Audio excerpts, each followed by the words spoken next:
So hi guys, welcome to Via Physio. So இன்னைக்கு எதை பத்தி பார்க்கலாம் அப்படின்னா mistake that we are making. என்ன மிஸ்டேக் பண்றோம் அப்படின்னா பேக் பெயின் வருதுன்னு வச்சுக்கோங்களேன்.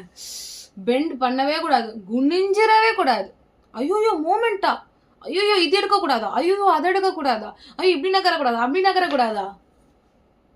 எவ்வளோக்கு மூமெண்ட் கொடுக்குறீங்களோ அவ்வளோக்கு mobility way you have to modify பண்ணணும். அவ்வளோதான், தவிர்த்து வேற எந்த மூமெண்ட்டே கொடுக்கக்கூடாது, மூமெண்ட்டே செய்யக்கூடாது. பெயின் இருக்கா, ரெஸ்ட் எடுங்க, திருப்பி மாடிஃபை பண்ணி ஆக்டிவிட்டி ஸ்டார்ட் பண்ணுங்க. வலிக்குன்னு இருந்தீங்கன்னா உங்களுக்கு திருப்பி அந்த ஸ்டிஃப்னஸ்லேருந்து எல்லாமே புதுசாக ஆரம்பிக்கும். அண்ட் இன்னொரு முக்கியமான விஷயம்லாம் மறக்கிறது, பேக் பெயின் வந்தால் பின்னாடி மட்டுமே பிரச்சனை நினச்சிட்டு இருக்கோம். அது மட்டும் கிடையாது, கோரும் ப்ராப்ளம் தான். உங்கள் கோர் மசிலும் வீக்காக இருக்கிறதுக்கு அது ஒரு ரீசனாக இருக்கலாம். ஸோ கோரையுமே நீங்கள் ஸ்ட்ரென்தன் பண்ணணும். புரியுதா? சும்மா பேக் பெயினா இது பண்ணாதீங்க, பேக் பெயினா அதை பண்ணாதீங்க. பை.